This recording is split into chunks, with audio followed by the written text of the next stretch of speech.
Howdy, fellow vine trippers. I wanted to take just a moment before the show starts to let you know about a great website called Texas Wine Lover. They can be found at txwinelover.com. And they have a comprehensive website that can become your go-to site for information on Texas wines, winemakers, and the wineries that can be found in this state. They even have a phone app that you can download, and that will help you plan your route to create your own wine trip. So make sure and check them out at txwinelover.com.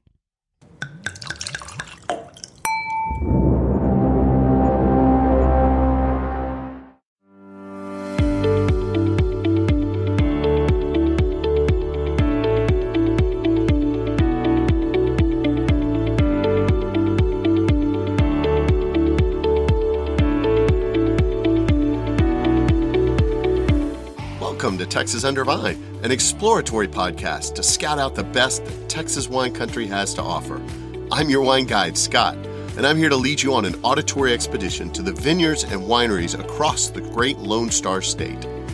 Each episode will cover a different vineyard, winery, or wine-related business operating in Texas.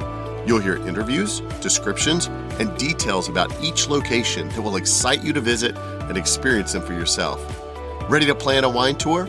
Use these episodes to choose the most interesting spots for you and your friends to check out. Most of all, enjoy hearing about the rapidly growing wine industry in the state and what makes our wines and wineries the best.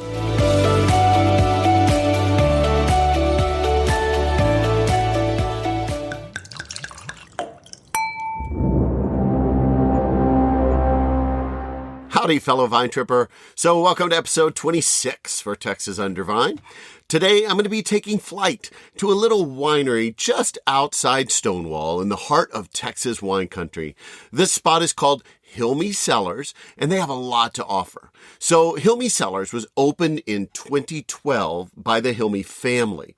All the vineyards, trellises, the winery buildings, everything was built by the Hilmy family, and they still own the place. They used to have some California wine in their lineup, but now they pride themselves on being only 100% Texas wine. Their current winemaker, Michael Barton, came to Hilmy in 2019, and his first harvest there was actually in 2020. They have about 7.5 acres on site that is under vine, and they're currently in the process of replanting some of that with Petite Syrah, Mourvedre, and Barbera. Their winemaker is putting forth an effort to really highlight single varietal wines and is constantly experimenting with the craft of winemaking. Everything from the harvesting process all the way through to even the aging of the wines.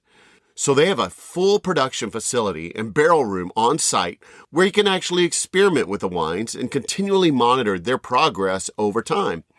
Their bird logo is a tribute to a pack of guinea hens that actually used to run around on the property. They even lovingly call their wine club the Flock to stick with the theme. In addition to making their own wines, in a spirit of cooperation, Hilmy also provides some custom crush work to help with some smaller wine destinations for creating their own wines. They have both an indoor area with some tables that you can sit at and a big bar for their tastings, but they also have a nice little outdoor patio. You can relax on it while you sip your tasty beverages. Although they have a charcuterie tray available, they're actually currently building a kitchen for providing other food to customers as well. So expanding their vineyards and really finding what varietals do best on their estate vineyard is a high priority for the whole winemaking team there. Their main focus as they grow, however, is to retain that family focus and heritage while providing great wines for their soil and educating their customers about those wines and different varietals. So their winemaker extraordinaire, Michael Barton, was kind enough to share some wine and some time with me, and we talked a lot about his vision for wine and the details about Hilmy Cellars. So you get the chance to listen in on that conversation.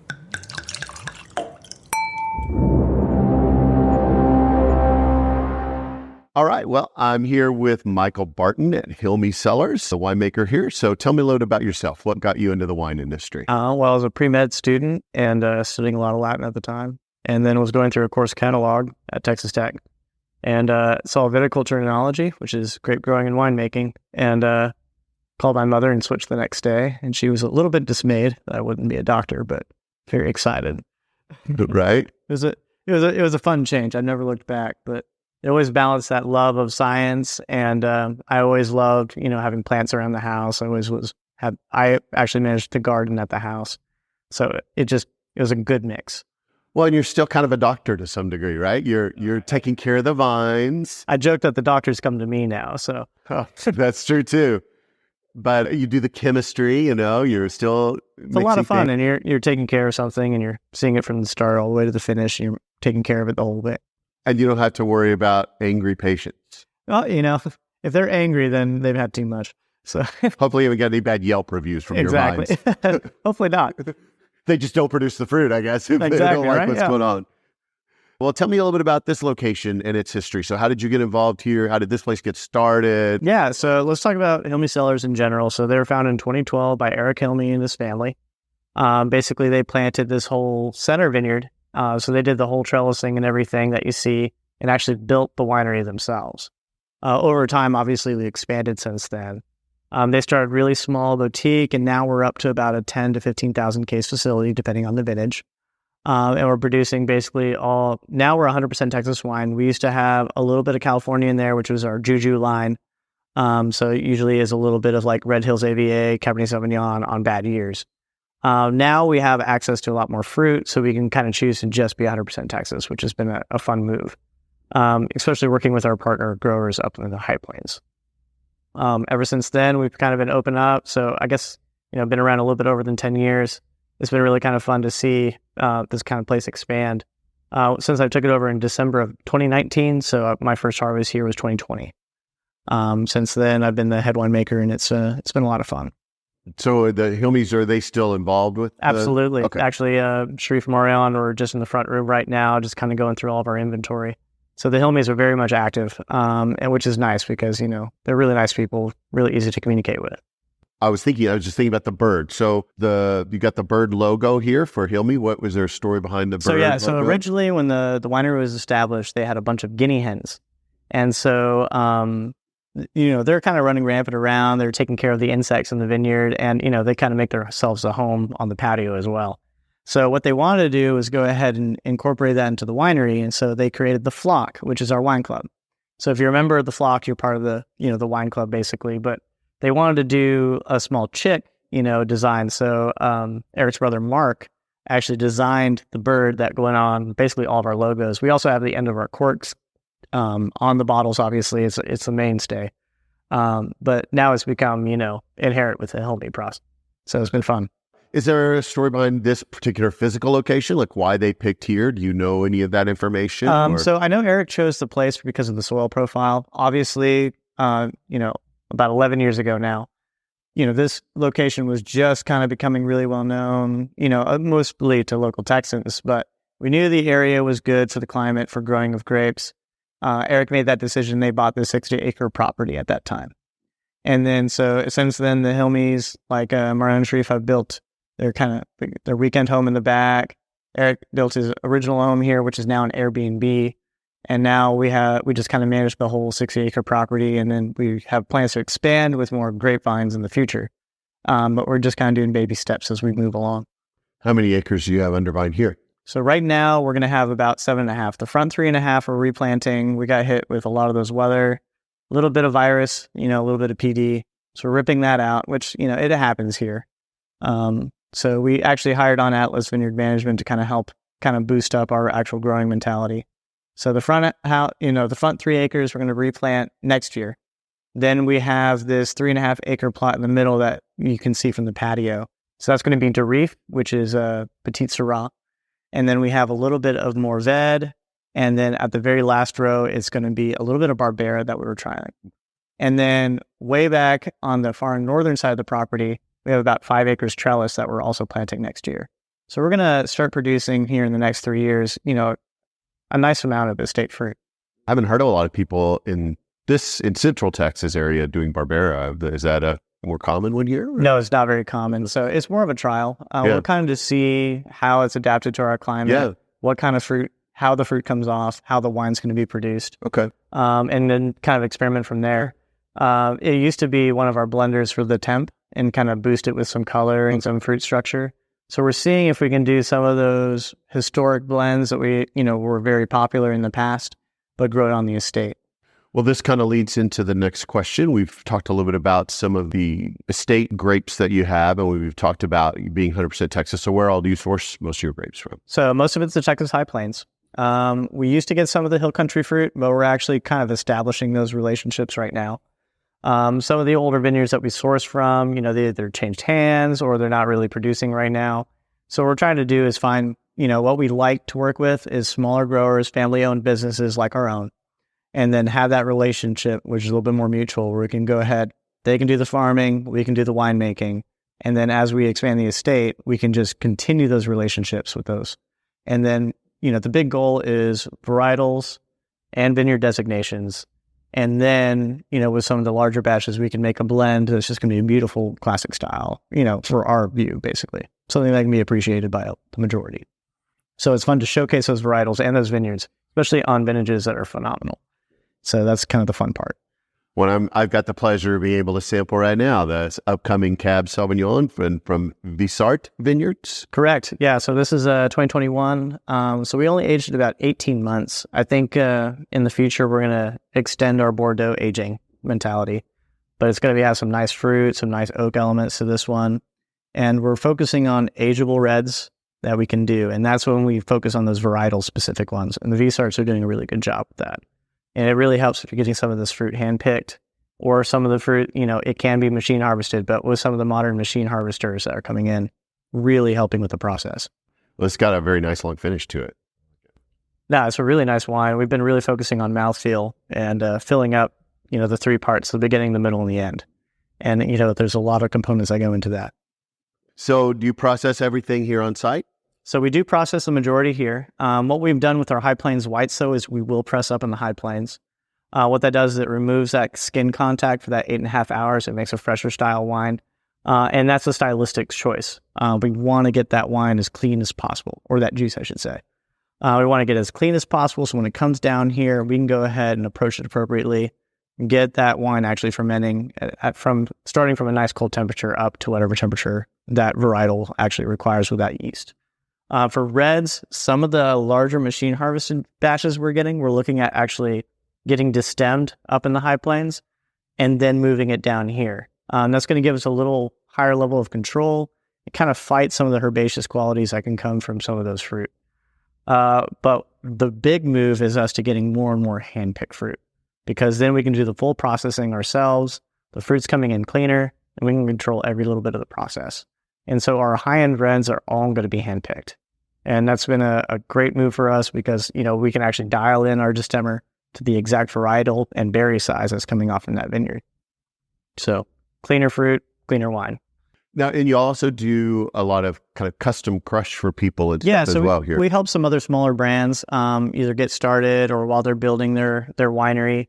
So it helps enable us kind of work with some of the other smaller places. And those are the kind of clientels that we work with the most. It's really nice because we can kind of pick and choose who actually comes through here. So like 12 Fires does a lot of their production with us. But it's nice because they get to make their wine, their mentality and their style using our cellar space. And then they can go ahead and present their wines in their tasting room.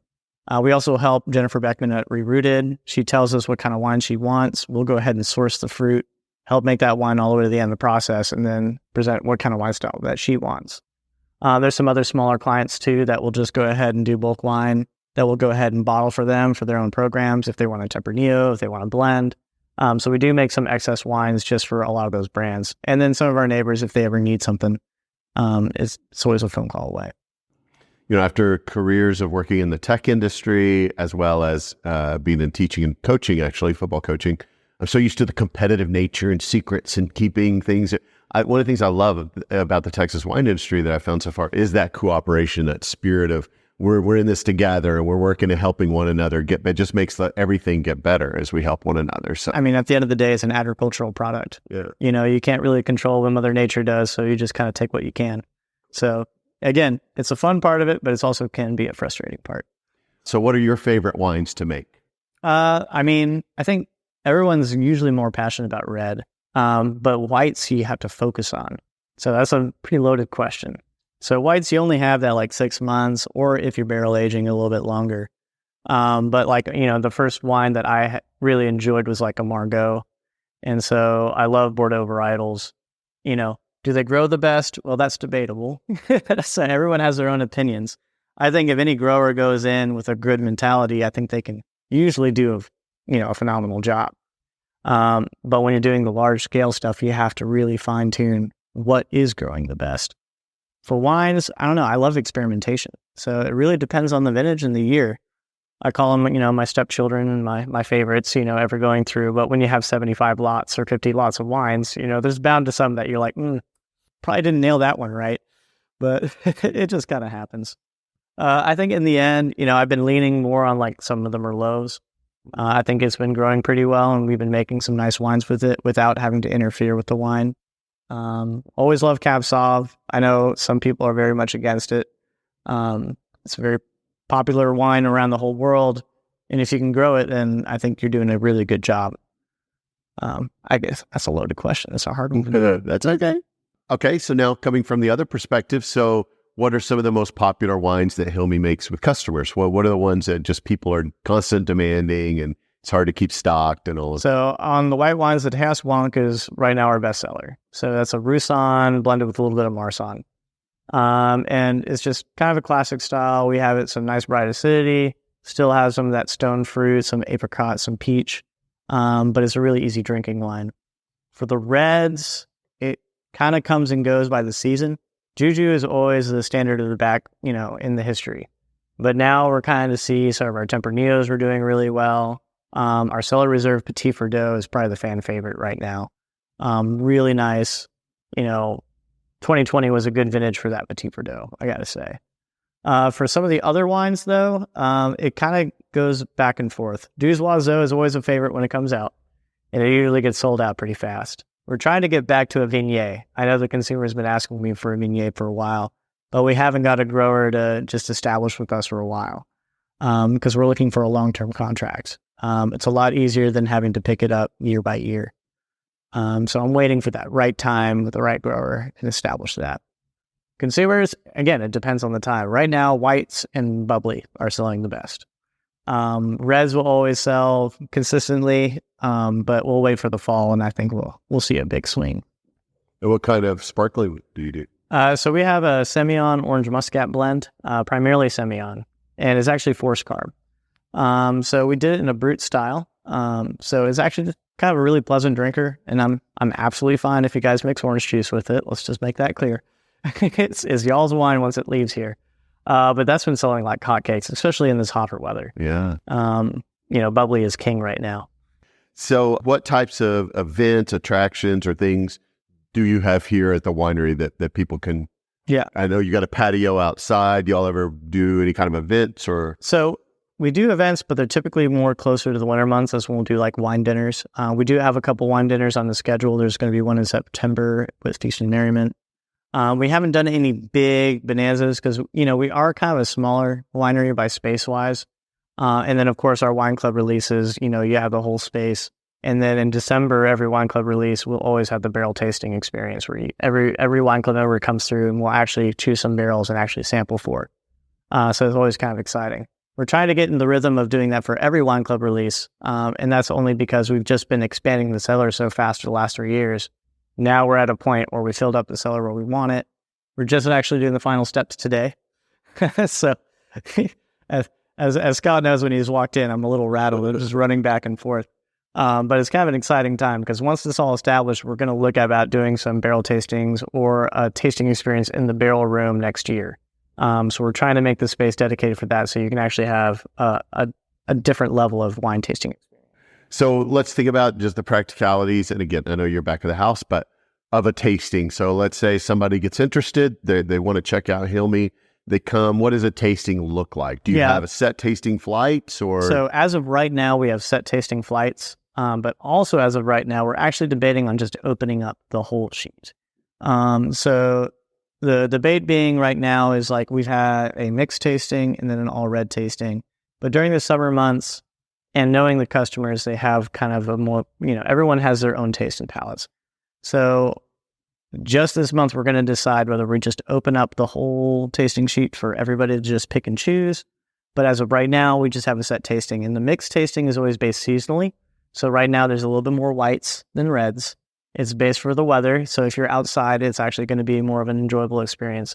And then we have the all red tasting for our red lovers that they can go ahead and just go straight with a light red, medium bodied red, and then some of the heavier ones at the end.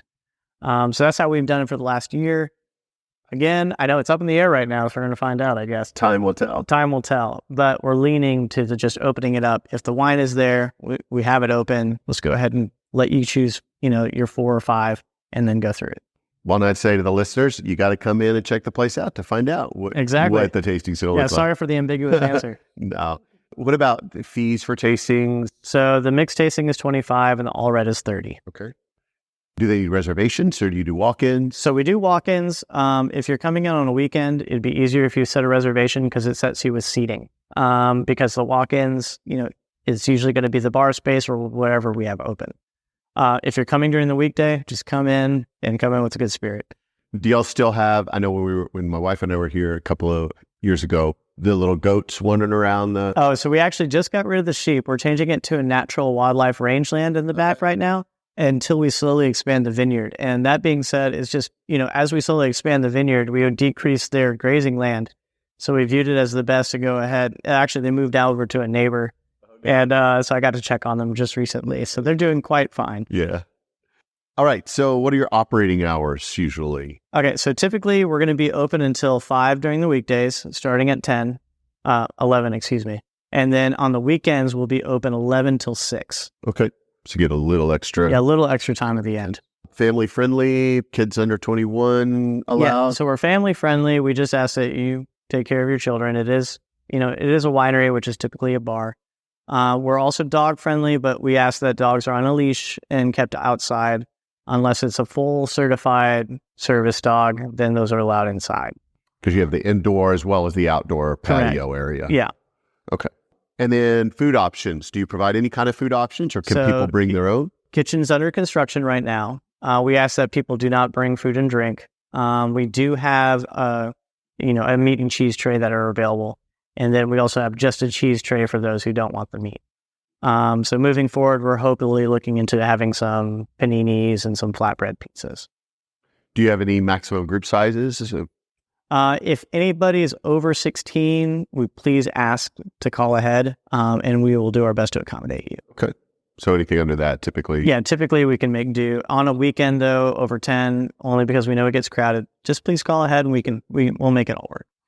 So what are your busy and slow seasons? What's the best time to come visit? Honestly, if you're coming for sitting on the patio, the fall, and even when it's a little bit cooler, we have heating pads that go outside. That's going to be the best experience because you're going to have a one-on-one experience. Heat of the summer, still come out. It's actually slow everywhere you go during the heat of the summer. You can come in, you can sit in the AC, you can experience. And this is, not just us, this is kind of across the board on 290. Wintertime, it will be crowded, especially around the holidays. So if it's around the holidays, call ahead just so you can reserve your spot.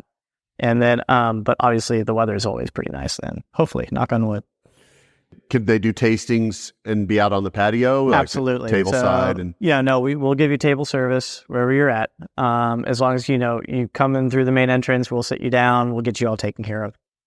And then I know you've already mentioned it. You have a wine club called The Flock. So tell me a little bit about that wine club. What does that look like and how do people join? It's an allocation. We do it 4 times a year. So we kind of set what wines there are. If it's a case member, then we'll let them actually pick what they want. So what we do is we choose like some new releases that you guys will have exclusive access to for a month or two. Then we'll open up to the public. So the reason we do that is like the really small lots will usually all be dedicated just for wine club. And they usually get sold out within that first 1 to 2 months. After that, whatever's little bit is left over, we'll allow for a consumer to come in and actually purchase. But with the wine club discount, it starts at, and don't quote me out, I think it's 15% for the 3 bottle, 20% for the 6, and then 25% for the actual case. That is actually correct. I got this. I'm just the winemaker. You got to spare me sometimes. No worries. And I imagine all that's probably on your website too for people to get Everything's the on the website, and you can also sign up to be a member on the website as well. Okay, that was going to be my next question. So you can either come in and do that, or you can even sign up online. Absolutely. Okay. do you do any kind of distribution, or maybe not so much distribution, but how could people taste your wines? Let's say they can't get here to the tasting room for whatsoever. Do you sell them on your website, or how can people taste Hilmy without coming? So typically we actually don't distribute out. There's only just a very rare amount of wine bars that actually stock our stuff. We typically go out to restaurants. So we're what you would call direct to consumer, or DTC. Online, you're always access to go ahead and purchase any of our wines online, and then it'll be shipped direct to your door. Other than that, you can always send us an email and we can figure out something. What are your plans for future growth? So the future growth idea right now is to expand the estate vineyard so that we can do at least half of our production just estate. So those estate wines would only be available probably to our wine club members, and, those on separate tasting sheets basically that we'll have available, but also just kind of really bamf up this vineyard site and really find out what makes us special here on this specific grow site. Basically from there, we really don't want to expand too much beyond that, because then you get too much in the big wigs. We've always wanted to stay as a family grown and family owned facility, and we're plan on staying that way. Are you talking about a kitchen space that y'all are building? Kitchen space and all that, yeah. So that's coming in here. That should be online, hopefully by the end of this year, where we can go ahead and do there. Expansions from there, for the front of house, we'll kind of see as it grows on demand, basically in the front. But our big focus is to give that one-on-one actual tasting experience, and that one-on-one focus where you can actually taste the wines, understand where that wine came from, what made that wine special, why we bottled it that way, and then get to enjoy it from there. So what, in your opinion, is the number one thing that sets Hilmy Cellars apart that would make a listener say, I got to come check that place out? I think what really sets us apart is our focus basically on the craft of winemaking. Is we're really fine-tuning it. In that whole cellar, a lot of our investment has just gone into how do we make the best possible wine. A lot of that has been with our relationships with our growers. A lot of that's going to be the expansion from our vineyard out. But everything that comes in, every mentality is how do we make the best possible wine from that site? But the other side is how do we showcase that vineyard? We're not going to add a bunch of chemicals. We're not going to go ahead and manipulate that wine to be a classic California style or anything. We're trying to find what specifically is great in Texas, what specifically is great on that site, and what specifically is that grower doing that's really presenting well. And that's the main mentality with the wine, is you're going to taste something from that location.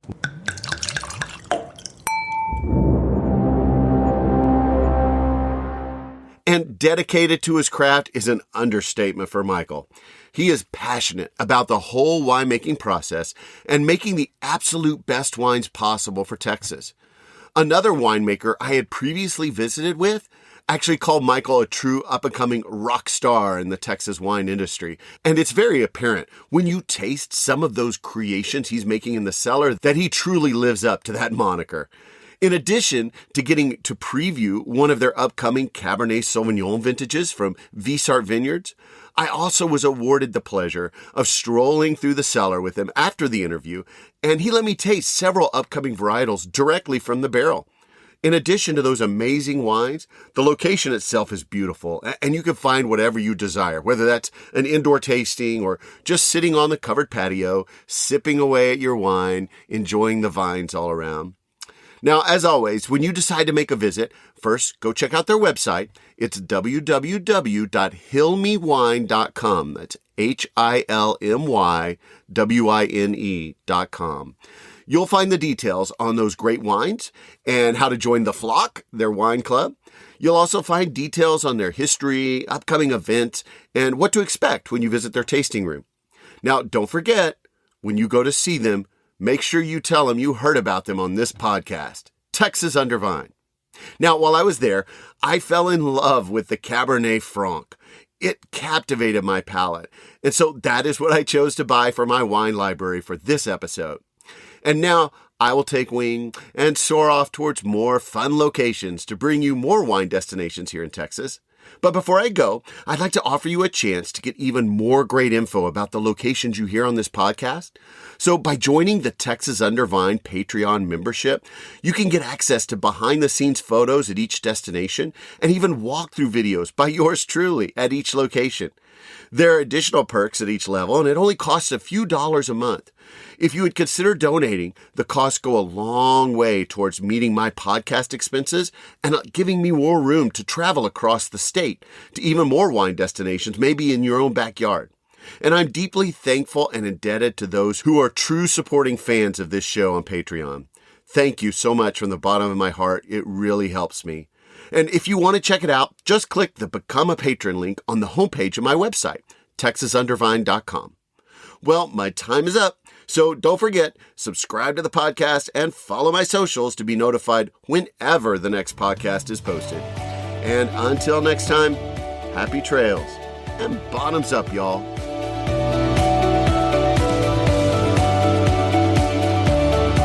Thanks for listening to Texas Under Vine. We strive to provide you with the best information about wine businesses all over Texas.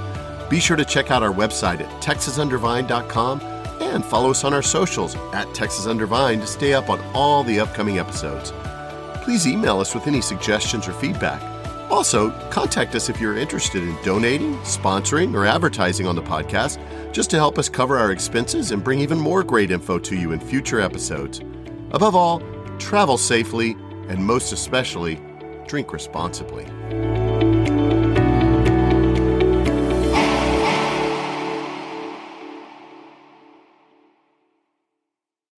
Don't forget to also check out the Texas Wine Lover website and their phone app. If you want to plan a trip to the wine destination I talked about in this episode, the site for Texas Wine Lover and their phone app that you can download will really help you organize a trip so you can go see them. You can check out all of the goodness that I got to experience while I was there. But as you're planning your trip, while you're on their website or their app, you can also find out things like accommodations, restaurants, and even some fun events and things that are going on at the wineries, and maybe even find one that you want to experience as part of your wine trip that you never even expected. So check them out. Again, it's txwinelover.com.